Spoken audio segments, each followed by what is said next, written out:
1.5 घंटा विलम्ब से आना पड़ा और मेन रोड छोड़ करके दूसरे रोड से आना पड़ा। ये दुखद घटना है और आए दिन, आरा की बात नहीं है, आए दिन पूरे बिहार में विगत 5 वर्षों से लूट, हत्या, बलात्कार, महिलाओं के साथ घटनाएं बलात्कार होना ये आम बात है। आज 30 वर्ष हुआ उनके स्वर्गवास होने का, वर्ष 30वां वर्ष है। मैं अगली वर्ष भी मैं आया था और मैं अभी भी आया हूँ। तेजनयन बाबू हमारे दल के नेता तो हैं ही और साथ ही साथ उनके साथ मेरा पारिवारिक रिश्ता है। कहाँ के तेजनयन बाबू? जी सर। आइए आगे आइए, कुर्सी लीजिए, कुर्सी। तो हमारे दल के यही प्रदेश के उपाध्यक्ष हैं और हमारी मित्रता इनसे है तकरीबन 30 वर्षों से। राजनीति के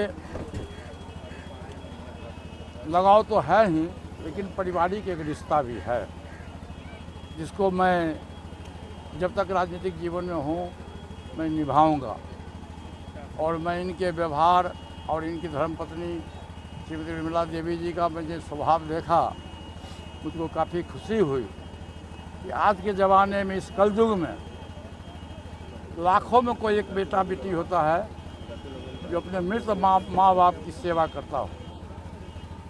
उसमें एक तेजनयन यादव जी जरूर हैं। मैं इनको तहे दिल से, इस कार्य के लिए मैं तहे दिल से मैं इनको धन्यवाद देता हूँ। सर, चुनावी साल है, आपने इशारों में कह दिया कि तेजनयन बाबू को हमारा आशीर्वाद है। क्या लगता है कि 2025 में? देखिए, तेजनयन बाबू हमारे दल के वरिष्ठ नेता हैं और जब से पार्टी की स्थापना हुई 2028 नवंबर 2000 ईस्वी में पार्टी की स्थापना हुई थी, उस समय से दिल से, तन से, मन से, धन से तेजनयन बाबू पार्टी की सेवा करते रहे। जबकि उस समय पासवान जी भी जीवित थे। आज हमारे बड़े भाई साहब नहीं हैं, फिर भी इन्होंने आज हमारी पार्टी, अच्छा दिन नहीं था फिर भी ये बुरे दिन में भी हमारे साथ गले में गले, कंधे में कंधे लगा के रहे। तो निश्चित रूप से मैं चाहूँगा इस आरा की जनता का आशीर्वाद यदि होगा तो निश्चित रूप से तेजनयन बाबू आने वाले समय में विधानसभा के चुनाव में, और हमारे दल के जिला अध्यक्ष श्री राजेश्वर सिंह जी हमारे पार्टी से 2 वरिष्ठ नेता हैं और जब कभी भी मौका मिलेगा तो मैं दोनों व्यक्ति को निश्चित रूप से अगली विधानसभा के चुनाव में।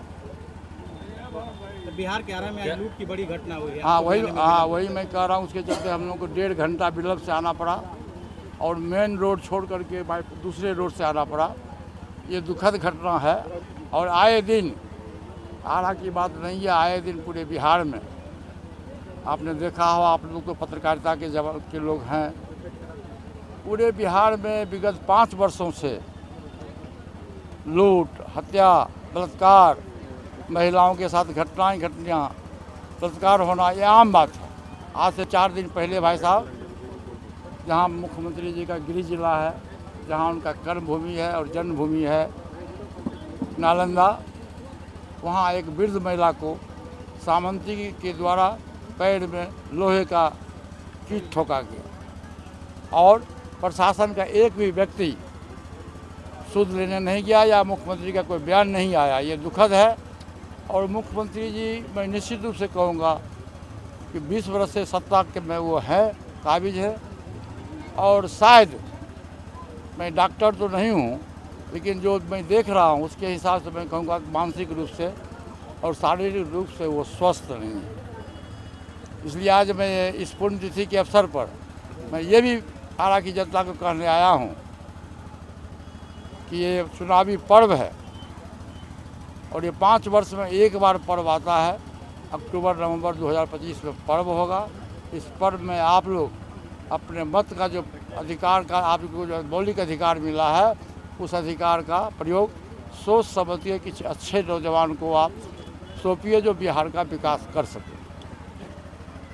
किस गठबंधन में हूँ नहीं हूँ मैं आपको नहीं बताऊंगा, मैं बिहार की जनता के साथ हूँ। और 14 अप्रैल को बापू सभागार में बाबा साहब भीमराव अम्बेडकर की जयंती के अवसर पर हमारी पार्टी का बड़ा सम्मेलन होने जा रहा है, रैली होने जा रहा है। और अभी हम लोगों ने 3 महीना से पूरे बिहार का भ्रमण हम लोग किए हैं। ये 16वां जिला आज है और 31 मार्च तक हम करेंगे और 14 अप्रैल को हम अपनी पार्टी पार्लियामेंट्री बोर्ड की बैठक, नेशनल सिक्योरिटी की बैठक और कार्य समिति की बैठक बुला के जो सर्वसम्मति से राय होगा और जहां मुझको अधिक मान और सम्मान हमारे दल को मिलेगा, मैं विधिवत आपके बीच में, बिहार की जनता के बीच में मैं घोषणा करूँगा। सर, बीजेपी के विधायक ने होली को लेकर एक विवादास्पद बयान दिया है। उनका कहना है कि शुक्रवार को होली है, अगर किसी मुसलमान को रंग से आपत्ति है तो अपने घरों में रहे। क्या आप इस बयान को सही मानते हैं? 100% गलत मैं मानता हूँ, सही मैं नहीं मानता हूँ। देखिए, देश को और पर्व को, किसी पर्व को धर्म से जोड़ना ये अच्छी बात नहीं है। ये समाज में घृणा पैदा करना हुआ, समाज को बांटने की बात हुई है। इसलिए धर्म है और पर्व है तो पूरे हिंदुस्तान के लोगों के लिए पर्व है, चाहे उसमें किसी भी धर्म के लोग हो, हिंदू हो, मुस्लिम हो, सिख हो, ईसाई हो, दलित हो, कोई भी लोग हो,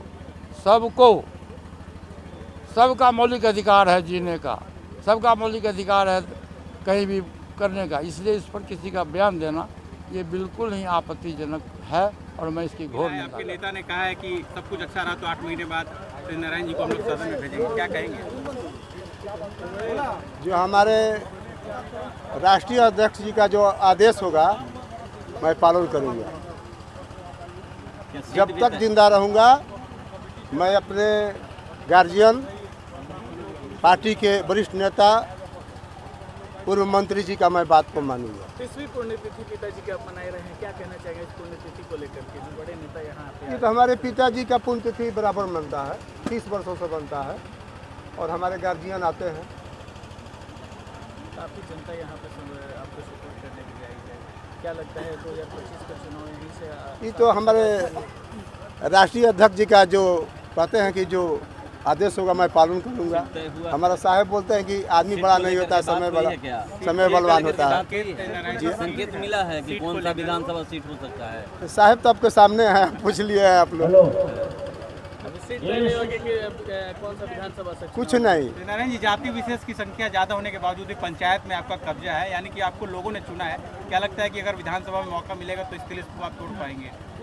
अभी तो ये समय की बात है, समय आएगा तो मैं बोलूँगा। इस समय नारायण सिंह जात की राजनीति करते? आजीवन हम जात का राजनीति नहीं किया। अगर मैं जात का राजनीति करता तो 2001 से अभी तक हमारी पत्नी और हम इस पद पर नहीं रहे।